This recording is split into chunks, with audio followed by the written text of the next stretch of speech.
Cher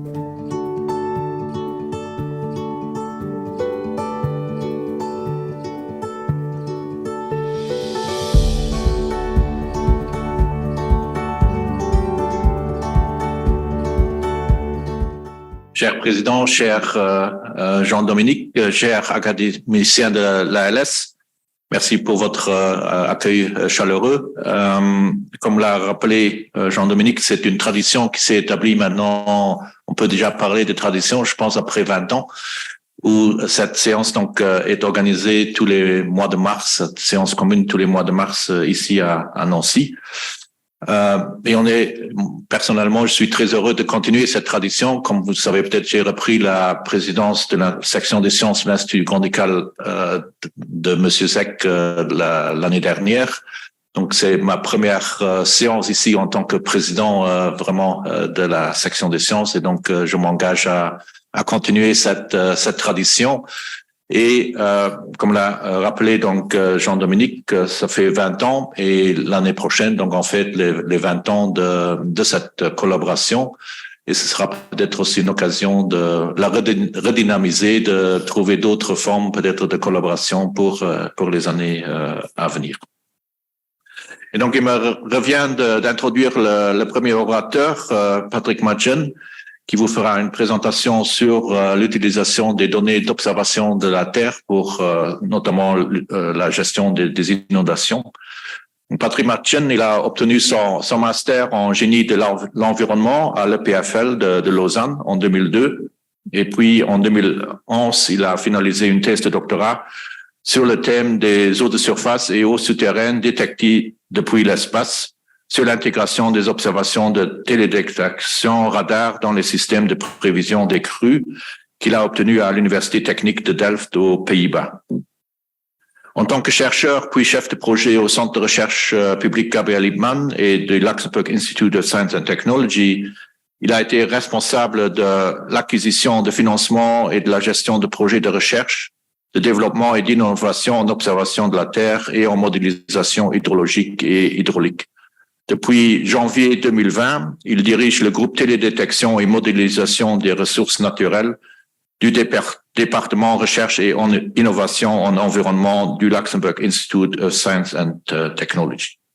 L'objectif de ce groupe est vraiment de développer l'utilisation, le traitement et l'interprétation de données de plusieurs capteurs complémentaires installés sur des plateformes spatiales et aéroportées, de fournir des informations de plus en plus approfondies sur les relations entre les caractéristiques spectrales et les propriétés des ressources naturelles de la Terre. Et donc, c'est à ce sujet qu'il va aborder aujourd'hui l'utilisation plus spécifiquement surtout de données radar qui viennent de satellites pour la gestion des inondations. Et Patrick a publié plus de 100 articles dans des revues scientifiques, surtout sur cette thématique. Et je lui donne donc tout de suite la parole. Bonsoir, c'est vraiment un grand honneur, un grand plaisir d'être ici avec vous ce soir. Premier défi pour moi, ce sera de faire ce discours en français. Ça fait plusieurs années que j'ai plus fait de présentations en français, donc je vais faire de mon mieux pour que je peux vous présenter. Merci beaucoup. Le thème que j'ai choisi pour ce soir, c'est faire évoluer les algorithmes de recherche scientifique vers des opérations. Donc, comme l'a expliqué Lucien, ça c'est un des buts des domaines de recherche de notre groupe au Luxembourg Institute of Science and Technology, c'est de développer des outils technologiques, mais aussi de faire en sorte que ces outils soient utilisés dans un cadre opérationnel pour avoir un impact direct dans la société. Et pour vous montrer comment on fait ça, j'ai choisi l'exemple d'un service automatisé de cartographie des inondations utilisant des données d'observation de la Terre. Donc, comme l'a expliqué Lucien, la mission de notre groupe au sein du Luxembourg Institute of Science and Technology, c'est de mener des recherches dans le domaine de la télédétection et de la modélisation des ressources naturelles pour générer un impact sociétal et économique dans des domaines stratégiques d'intérêt national. Donc, le défi, c'est de remplir 3 objectifs à la fois. Le premier, c'est d'atteindre une excellence scientifique dans certains domaines sélectionnés, mais en même temps aussi de développer et de rapprocher du marché des atouts technologiques et finalement de faire en sorte que ces atouts technologiques soient utilisés dans un cadre opérationnel. Donc, on fait ça dans 4 domaines de recherche prioritaires. Donc, d'abord, c'est la gestion des catastrophes naturelles. Deuxièmement, c'est la surveillance maritime, donc détection de bateaux, par exemple, catastrophes liées à des marées de pétrole. Troisième domaine, c'est l'agriculture, la viticulture et la gestion des forêts. Et finalement, c'est la gestion des ressources naturelles de la Terre en utilisant à nouveau cette double approche télédétection spatiale et modélisation numérique. Donc, on a développé au cours des dernières années un certain nombre d'atouts technologiques. Donc, dans notre cas, c'est souvent des softwares qu'on utilise pour traiter des images de télédétection, radar optique hyperspectral. Donc, on peut en retirer des informations sur l'état des ressources naturelles. Par exemple, on peut estimer le taux d'évaporation, la teneur en azote, les risques d'inondation. On peut détecter des bateaux. On peut, par exemple, faire le suivi des zones côtières pour voir comment elles changent dans le temps. Et ce soir, je vais me pencher sur un atout technologique en particulier qu'on a développé sur une période de plus de 10 ans. C'est les étendues d'inondation.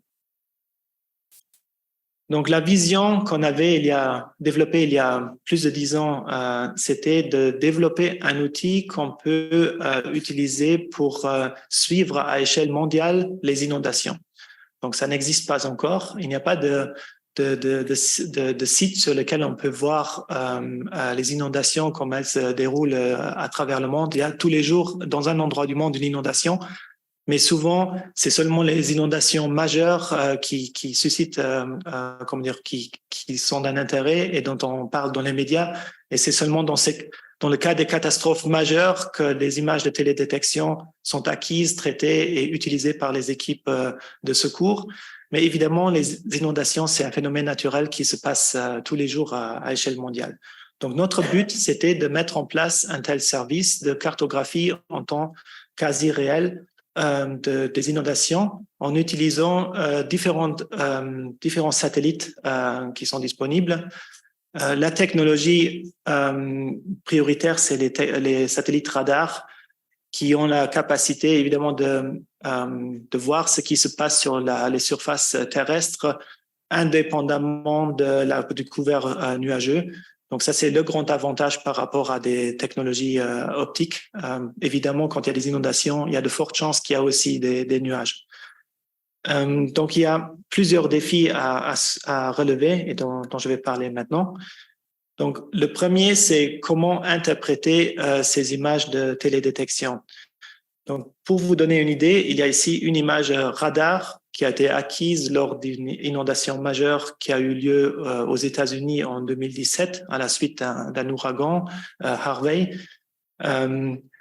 Donc, typiquement, une image radar se présente de cette manière-ci. Donc, on voit en noir les zones qui correspondent à la présence d'eau de surface. Donc, le principe est le suivant. C'est des ondes radar qui sont envoyées sur la Terre et puis il y a un capteur sur les satellites qui mesure la rétrodiffusion. Et donc, quand il y a de l'eau en surface, normalement, l'énergie qui est envoyée par le satellite est réfléchie dans une direction opposée à celle du satellite. Donc, c'est des zones qui créent peu de rétrodiffusion, contrairement à des milieux urbains, des zones de forêt, par exemple, qui réfléchissent une grande partie du signal radar qui est envoyé par le satellite. Donc, a priori, c'est relativement simple de différencier les zones inondées des zones non inondées, mais c'est plus compliqué de faire ça de manière entièrement automatique. Donc, vous voyez ici une distribution de la rétrodiffusion qui est mesurée par le radar qui est installé sur le satellite. Donc, on ne peut pas facilement distinguer les deux classes, inondées, pas inondées, eau, pas d'eau. Donc, le but de notre recherche, c'était de faire en sorte de traiter cette image d'une manière à bien différencier ces deux classes pour créer des cartes binaires inondées par inondées. Ça, c'est le but principal. Un deuxième problème, c'est qu'il y a entre-temps toute une panoplie de satellites radars qui observent ce qui se passe sur la Terre. Donc, vous pouvez vous imaginer que les quantités de données à traiter deviennent énormes. Donc, il y a encore 20 ans, on était heureux d'avoir une image satellite d'un événement majeur comme une inondation. Entre-temps, c'est l'effet opposé, c'est qu'il y a beaucoup de données qui sont acquises pendant un événement de crue. Et donc, le défi technologique, c'est de traiter de manière très rapide toutes ces images qui nous sont transmises. Et comme c'est un événement qui est géré par les équipes de secours, donc il faut réduire évidemment le temps entre l'acquisition de la donnée et puis la distribution de l'information aux équipes de secours. Donc c'est un défi aussi de faire ce traitement le plus rapidement possible. Vous voyez ici en bas une image qui a été générée par nos collègues de l'Université de Vienne en Autriche, qui vous montre les nombres d'acquisitions satellites qui sont actuellement faites à travers le monde par juste un capteur de l'Agence spatiale européenne. Donc, vous voyez qu'en Europe, on est aujourd'hui dans une situation où rien que ce satellite nous fournit tous les 2 à 4 jours une image satellite. Donc, si on combine cela avec des satellites américains, japonais, indiens, chinois, on a tous les jours des images satellites de n'importe quel endroit au monde. Donc, il y a 2 défis à relever. Le premier, c'était de développer des algorithmes fiables et efficaces et qui marchent partout dans le monde. Donc, peu importe le type d'occupation du sol, il faut que ces algorithmes soient en mesure de différencier les zones d'inondation des zones non inondées. Et le deuxième défi, comme je viens de le mentionner, c'est de faire en sorte qu'il y ait un accès rapide à la donnée du satellite, d'avoir aussi accès à des ressources de calcul à haute performance pour rapidement traiter toutes les images qui sont acquises pendant un événement de catastrophe majeure. Donc, la solution qu'on a développée dans notre groupe au LIST, c'est un algorithme ou un ensemble d'algorithmes qu'on nomme HAZARD. C'est une technologie brevetée qui permet de décomposer une image radar en sous-images qui nous permettent de différencier les zones inondées des zones non inondées. Donc, vous voyez ici un exemple où on a, dans un premier temps, en haut à gauche, une image radar brute qui ne nous permet pas de différencier ces 2 classes. Donc, si on fait un découpage progressif de l'image, on arrive de mieux en mieux à séparer ces 2 classes, inondées, pas inondées. Donc, ça, c'est la technologie qu'on a brevetée. Et c'est cette technique-là qui nous permet de traiter de manière efficace toutes les images satellites qui nous parviennent le jour d'une crue. Donc, je vous montre ici comment marche cet algorithme quand on l'applique à une paire d'images satellites. Donc, on a ici 2 images satellites acquises à des moments différents. Donc, on voit ici, si on fait la différence entre les 2 images, on voit en rouge les zones où la rétrodiffusion elle a diminué et en bleu les zones où la rétrodiffusion a augmenté entre les 2 acquisitions. Donc, notre algorithme permet de classifier ensuite cette image entre zones qui n'ont pas changé, les zones où de l'eau est apparue depuis la dernière acquisition et au contraire les zones où l'eau a rétréci depuis la dernière acquisition. Donc, on s'en sert pour mettre à jour de manière continue une carte mondiale des zones d'inondation. Donc, ça, c'est le produit final, une carte binaire qui montre les zones d'inondation. Donc, ça, c'est la première partie de la solution, c'est d'avoir un algorithme efficace et robuste et fiable. Le deuxième défi, comme je l'avais dit, c'est de faire tourner cet algorithme de manière efficace sur une collection d'images satellites. Donc, pour répondre à ce besoin, on a fait équipe avec une entreprise italienne, Fadeout, qui a développé une plateforme d'exploitation qui donne un accès rapide aux images satellites quelques minutes après leurs acquisitions et qui est aussi rattachée à différents centres de calcul qui permettent ensuite de traiter ces images de manière rapide. Donc, en installant notre software Hazard sur la plateforme appelée VASDI, on a les deux ingrédients pour mettre en place un système d'observation des crues à échelle mondiale. Donc, dans un premier temps, on a proposé cette solution technique à la Banque mondiale qui était qui est toujours en train de développer le secteur des assurances paramétriques en Asie du Sud-Est. Donc, ils nous ont demandé si c'est possible d'utiliser les satellites de l'Agence spatiale européenne pour suivre les inondations qui se passent dans cette région du monde pendant la période des moussons. Donc, c'est entre juin et septembre, où on a dans les régions comme le Myanmar, le Laos, le Cambodge, fréquemment des inondations.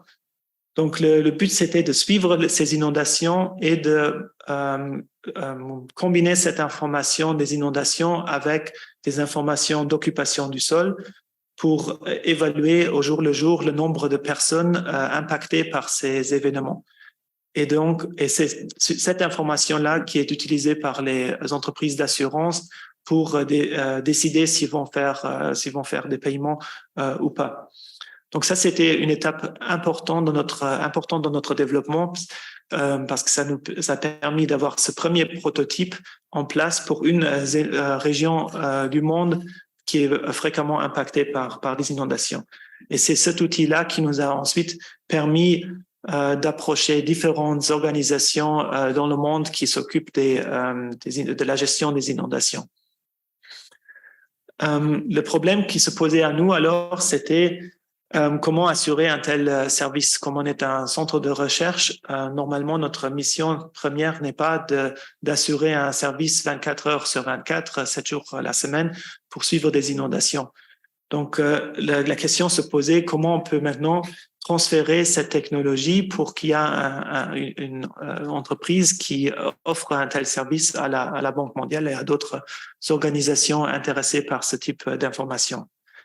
Donc, c'est à ce moment-là qu'on a décidé de créer une spin-off avec nos partenaires de l'entreprise italienne Fadeout. Donc, c'est en fait un joint venture qui a eu comme premier but de commercialiser la technologie qu'on avait développée pour faire la cartographie des inondations.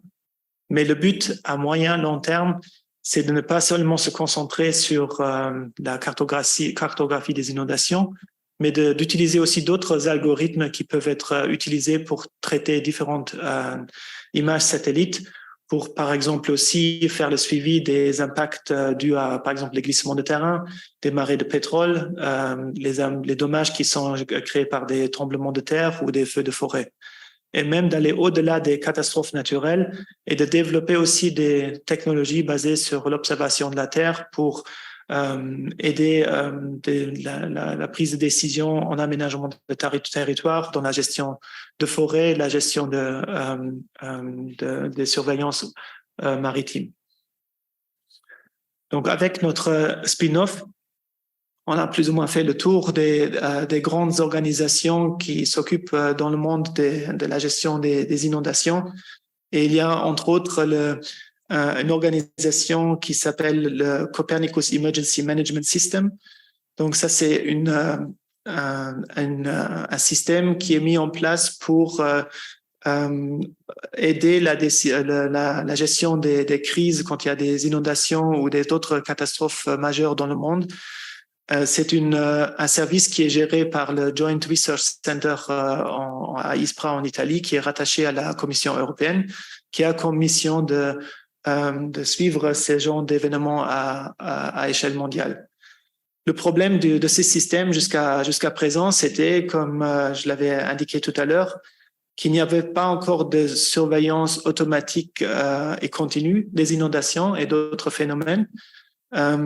À chaque fois qu'il y a une catastrophe majeure quelque part dans le monde, il y a les services autorisés de cette région du monde qui ont alors la mission de demander une activation de ce système. Et c'est seulement à ce moment-là que des images de télédétection sont acquises et commencent à être traitées. Donc, ce qu'on observait, c'est souvent ces demandes d'activation arrivaient tard, donc des jours ou après le début de la catastrophe, souvent à un moment où c'était déjà trop tard pour avoir un impact sur le terrain. Donc, le but, c'était plutôt d'avoir un système continu en place qui ne nécessite plus l'activation par les services de secours. Autre problème auquel il faisait face jusqu'à maintenant, c'était qu'à cause des ressources limitées, il n'était simplement pas en mesure de cartographier toutes les catastrophes majeures dans le monde. Donc, c'était seulement des catastrophes majeures qui étaient prises en compte. Donc, les gens du Joint Research Center qui gèrent ce système, ils nous ont demandé de mettre en place un système qui permet une meilleure planification de la réponse, qui est donc complètement automatique et continue, qui doit aussi être en mesure de traiter des images à haute résolution spatiale et de donner accès rapidement à cette information aux équipes qui sont sur le terrain. Donc, c'est en avril l'année dernière qu'on a mis en place avec nos collègues de l'Université de Vienne, mais aussi d'autres organisations dont vous pouvez voir les logos à droite de l'image, ce système qui s'appelle le Global Flat Monitoring System, qui est basé sur l'algorithme du LIST. Donc, ça, c'est une des composantes importantes de ce système qui nous permet maintenant de faire le suivi des inondations à échelle mondiale tous les jours. Donc, ça, c'est plus ou moins pour nous un rêve qui s'est réalisé et c'est la vision qu'on a développée il y a plus de 10 ans pour mettre en place un tel système.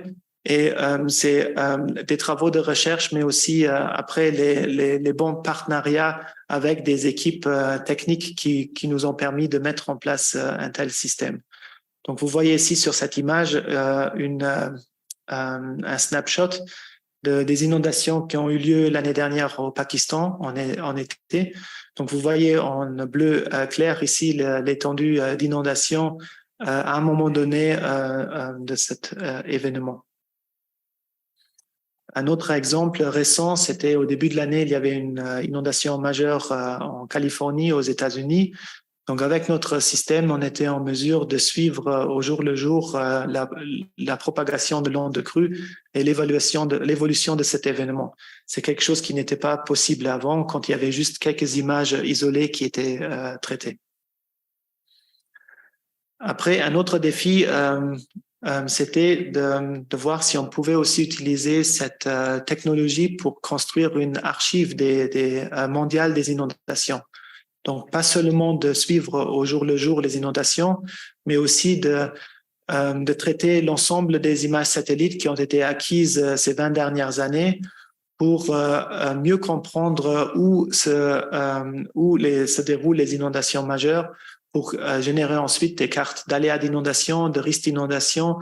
Donc, c'est une information aussi importante pour savoir quelles sont les régions dans le monde qui sont le plus impactées par ce type de phénomène.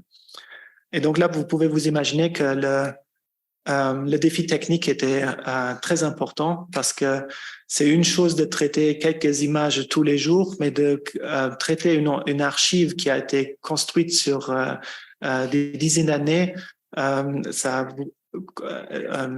veut dire qu'on a des volumes de données très importants et les besoins d'un point de vue traitement de ces images sont très importants.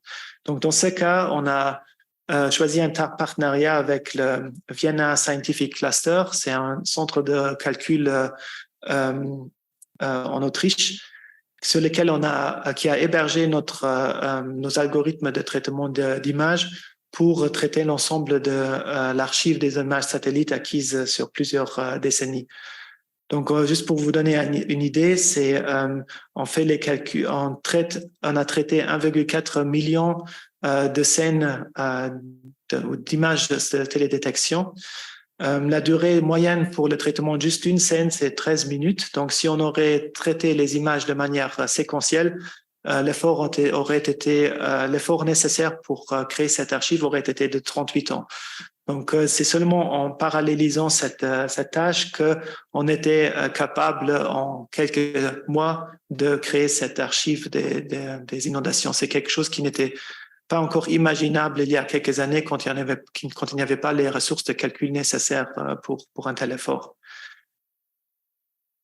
Donc, on est sur le point de publier cette archive des inondations. Pour l'instant, on n'a que quelques exemples qu'on montre au public. Donc ici, c'est pour la zone au Pakistan qui avait été impactée par les inondations l'année dernière. On voit juste pour une période de quelques mois le nombre de jours pendant lesquels les différents endroits de ce pays ont été inondés. Donc, vous voyez en rouge, par exemple, les zones qui ont été inondées de manière permanente sur une période de 3 mois, et en bleu clair, les zones qui étaient moins fréquemment inondées.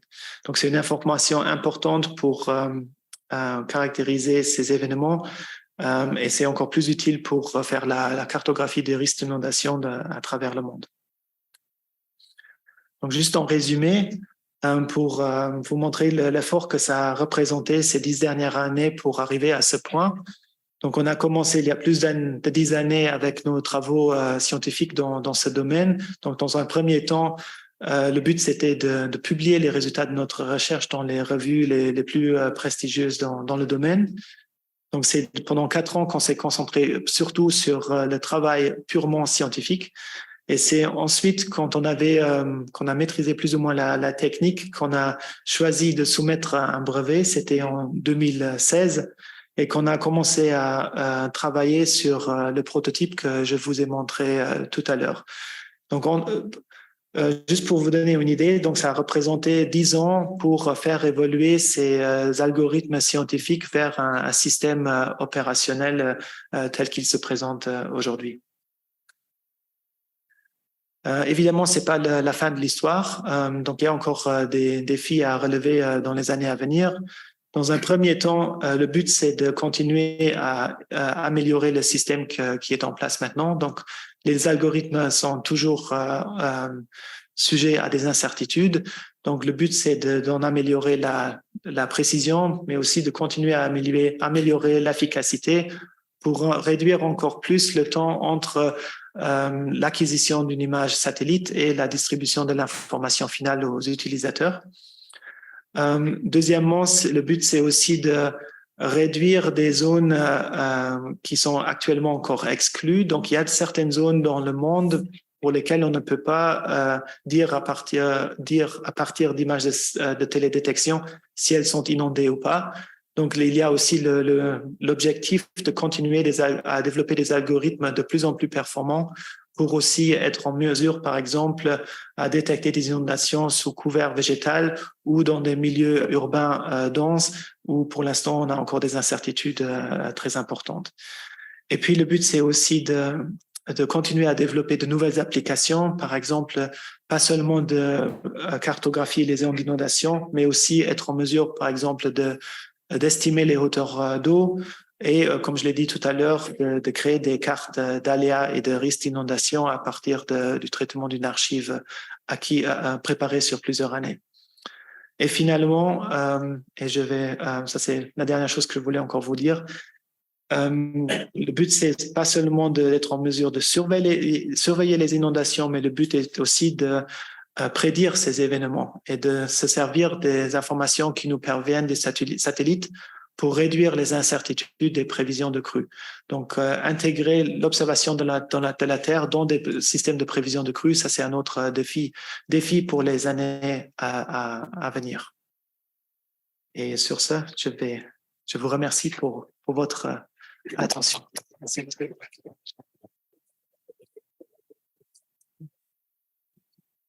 Mathiane, merci beaucoup. Ça va dans un français impeccable. Hein. Vous avez l'air d'être aussi à l'aise dans votre domaine scientifique que dans le domaine linguistique. Moi, j'ai trouvé votre conférence passionnante. Hein. En plus, ça illustre des choses qu'on aime bien à l'ALS. C'est passé de la recherche au brevet, puis ensuite à l'application, là, avec votre spin-off. Et puis, le Luxembourg, encore une fois. L'année dernière, c'était la l'unité luxembourgeoise. Maintenant, c'est le monde qui est luxembourgeois, avec ces magnifiques collaborations que vous nous avez montrées avec tous ces instituts. Et puis, l'utilité réelle de tout ce que vous avez mis en place. Hein. Donc, vraiment, toutes mes félicitations. Et je pense que ça intéresser notre auditoire et qu'il y a probablement des questions, parce que là, vous traitez de la géographie, des statistiques, de l'informatique, il y a aussi de la politique, il y a aussi du social, etc. Francis Pierre. Oui, merci pour cet exposé. Je me posais la question de savoir s'il y avait une complémentarité à attendre avec le LIDAR, avec des images LIDAR, dans la mesure où les plans de prévention des risques dans nos vallées sont établis à partir d'une référence qui est faite à partir d'un modèle numérique de terrain qui sert de base pour évaluer les risques d'inondation. Et le LIDAR a un autre avantage aussi, vous parlez de la végétation, c'est qu'on passe sous les arbres pour aller voir sur le terrain. Et comme l'eau est réfractaire, voilà, je dirais, on a un niveau zéro avec l'eau ou la neige d'ailleurs, ça permettrait d'avoir une donnée différente. Moi, je pose la question. En fait, c'est lié à ce que j'avais montré sur mon dernier slide. Donc, on est en train de développer de nouvelles applications, notamment estimer aussi les hauteurs d'eau. Donc, pour estimer la hauteur d'eau, on a besoin d'un modèle numérique de terrain très, très précise. Donc, c'est en combinant l'étendue d'inondation qu'on peut estimer à partir des images radar avec un modèle numérique de terrain obtenu par LIDAR qu'on peut estimer non seulement les hauteurs d'eau, mais ça nous permet aussi de combler des trous dans les étendues d'inondation observées par satellite, parce que avec l'information topographique, on pourra aussi améliorer l'étendue d'inondation. Le problème avec les LIDAR comme source de données unique, c'est que pour l'instant, il n'y a pas de constellation de satellites LIDAR qui nous permettent d'observer les étendues d'inondation avec la même fréquence. Donc, c'est vraiment la combinaison entre télédétection radar avec des données LIDAR qui nous donnent la topographie du terrain qu'on arrive à avoir le meilleur résultat. Merci. De rien.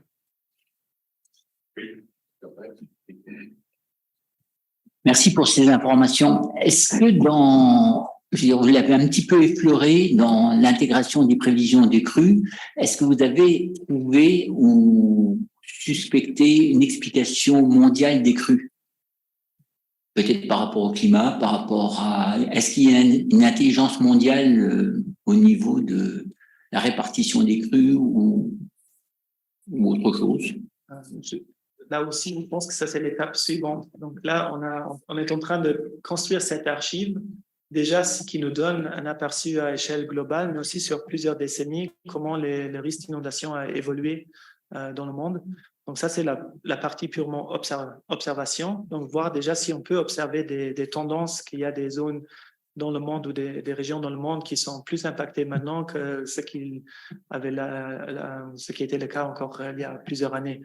Ensuite, c'est en intégrant cette information dans des modèles de prévision de crues et on peut évidemment appliquer différents scénarios de changement climatique pour voir comment le risque d'inondation va évoluer dans les décennies à venir, donc en fonction des scénarios qu'on adopte. Et pour l'instant, ces incertitudes sont encore très importantes, notamment parce que, comme ça a été expliqué avant, il manque encore une donnée topographique de bonne qualité à échelle mondiale. Donc, dans certaines régions du monde, on ne sait pas du tout quel est le risque d'inondation parce qu'il y a peu d'observations. Les modèles qui ont été mis en place sont très incertains parce qu'il n'y a pas de données topographiques suffisamment fiables. Donc, on espère qu'à l'avenir, quand on a des scénarios de plus en plus fiables, avec des données d'observation de la Terre, mais aussi des données topographiques de plus en plus fiables, qu'on arrive à dire avec plus de certitude, moins d'incertitude, quelle va être l'évolution du risque d'inondation dans les années à venir. Bien. Oui, Jean-Paul Laton.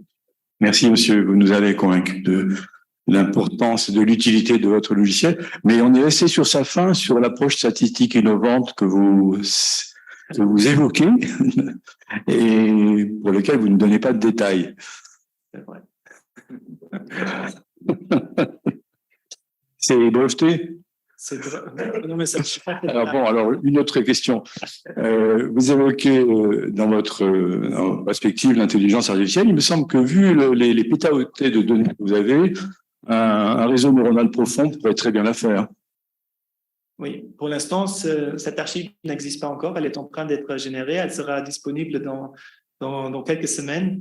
Évidemment, on veut être les premiers à s'en servir pour mettre en place ce type de modèle. Pour l'instant, c'est la donnée qui manque pour entraîner ces réseaux. Et donc, très prochainement, il y aura cette archive et il y aura plusieurs équipes qui vont se pencher dessus pour développer ces modèles et on verra s'ils sont encore plus performants que ce qu'on a pour l'instant. Peut-être plus performants que C'est bien possible. Merci beaucoup. Oui. Alors, merci beaucoup pour cette présentation. C'est un sujet passionnant. J'ai une question par rapport aux images, aux données de télédétection que vous utilisez. Est-ce qu'il n'y a pas un problème suivant l'origine des satellites, ou autrement dit, autre question, est-ce qu'il existe un standard, une standardisation au niveau international sur le type de données obtenues à part déjà sur la fréquence des radars, sur le type de signaux qui sont recueillis par les différents satellites et comment vous combinez tout ça à partir de sources différentes provenant de différents pays. Ça, c'est une très bonne question. Notre source de données prioritaire, c'est les données qui nous parviennent de l'Agence spatiale européenne.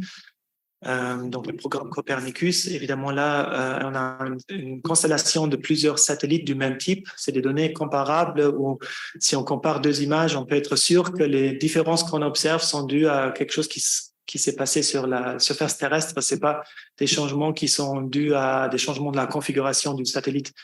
Le problème, c'est qu'il y a de plus en plus de satellites ou de commerciaux aussi où ce type d'information n'est pas disponible. Donc, on obtient des images radar, mais on ne sait pas exactement comment elles ont été acquises. Et donc, il y a un défi majeur pour comparer des images satellites qui parviennent de différentes sources. Parce qu'une partie des différences qu'on observe sont liées à des différences de la géométrie d'acquisition.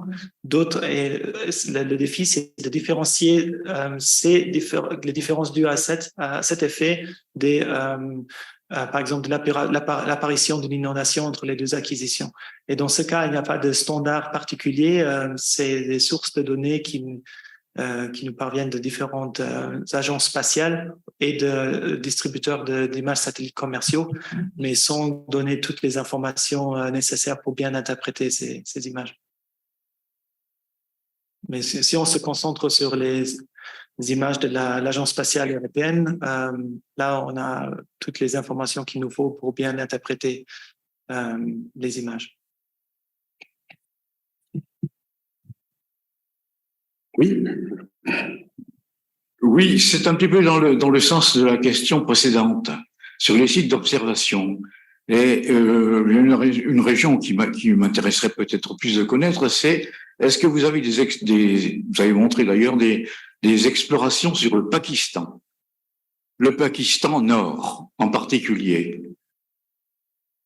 Et donc, éventuellement, est-ce que vous travaillez en relation avec des universités telles que l'université de Gilgit ou d'Islamabad? Malheureusement, c'est pas encore le cas. Donc, on a des coopérations avec différentes universités à travers le monde qui utilisent nos données et qui ont aussi les sources de données collectionnées in situ pour valider ce qu'on observe avec les satellites. C'est pas le cas avec le Pakistan. Donc, l'événement du Pakistan, justement, était intéressant pour les équipes de secours parce qu'ils étaient envoyés pour aider les gens là-bas parce qu'ils n'avaient aucune idée des zones qui étaient impactées par les inondations. Il n'y avait pas de source de données disponibles. Donc, finalement, c'était que les satellites qui nous donnaient un premier aperçu au moins des zones les plus fortement impactées par l'événement, du moins dans un premier temps. Mais évidemment, notre but, c'est de trouver des partenaires dans les pays dans lesquels on génère les cartes d'inondation, parce qu'ils ont accès à des données, par exemple, de hauteur d'eau, des photos obtenues par drone ou par des avions.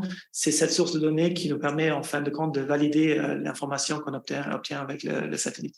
Parce que ces derniers temps, ces dernières années, il y a eu des inondations absolument incroyables dans le nord Pakistan, avec finalement des éboulements. C'était quelque chose de terrible. Je ne sais pas si vous en êtes au courant, on en a même parlé, avec, disons, un désastre humain. Je suis au courant parce qu'on observe sur nos satellites souvent que cette région du monde, elle est fortement impactée. Donc, Tout à fait, tout à fait. oui, ça c'est clair, oui. Ça, c'est justement aussi une zone où ce sera intéressant de voir si on voit une augmentation de la fréquence des inondations, peut-être due au changement climatique ces dernières années. C'est uniquement en observant avec les satellites cette région du monde pendant des décennies qu'on peut faire ce genre de conclusion. Pour l'instant, je ne sais pas si c'est devenu plus fréquent que par le passé. La région de Gilgit a été particulièrement au centre de cette, disons, de ces phénomènes absolument de grands désastres. Donc, l'université, peut-être qu'il y aurait des personnes qui seraient intéressées à en avoir un relais. Si vous avez un contact là-bas, c'est souvent difficile de faire ce premier contact avec ces régions du monde. Souvent, quand c'est des scientifiques qui ont publié dans notre domaine, c'est assez facile de prendre contact. Si c'est des équipes qui n'ont pas publié beaucoup et qui travaillent plus dans une région, dans une communauté plus régionale, c'est difficile d'apprendre à les connaître et de commencer à collaborer. Je pourrais peut-être en avoir. Ça nous intéresserait beaucoup. Voilà, l'occasion de tisser des liens particuliers. Merci. Vous avez parlé, c'était très alléchant aussi, d'étendre cette technologie à d'autres situations que les inondations, comme les feux de forêt et autres. Vous êtes déjà en train d'y réfléchir ou pas?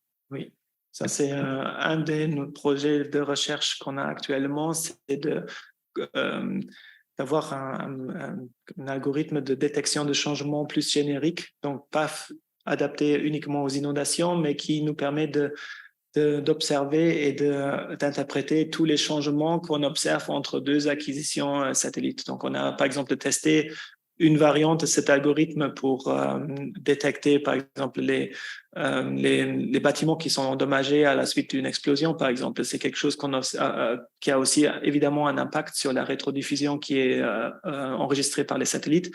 Donc, il y a moyen d'adapter cet algorithme à différents types de phénomènes qui ont un impact sur la rétrodiffusion qui est observée au fil du temps. Aussi les tremblements de terre, comme il y en a eu en Turquie. Oui, ça, évidemment. C'était une application récente où justement, c'était un peu la même situation qu'avec le Pakistan. Dans un premier temps, on ne savait pas quelles sont vraiment les zones qui ont été fortement impacté. Ça a pris des heures ou des jours pour savoir, alors qu'avec les satellites, on était en mesure très rapidement de savoir où se trouvaient les zones les plus impactées par l'événement. Il y a des applications militaires? Aussi, oui. J'ai donné l'exemple des explosions. Donc, par exemple, on a récemment collaboré avec la direction de la défense au Luxembourg pour voir si ce type d'algorithme peut aussi être utilisé pour suivre, par exemple, en Ukraine, maintenant les dommages dans des régions comme Mariupol, par exemple, où on a pu voir entre des acquisitions satellites comment le milieu urbain là-bas a été impacté très fortement suite au conflit.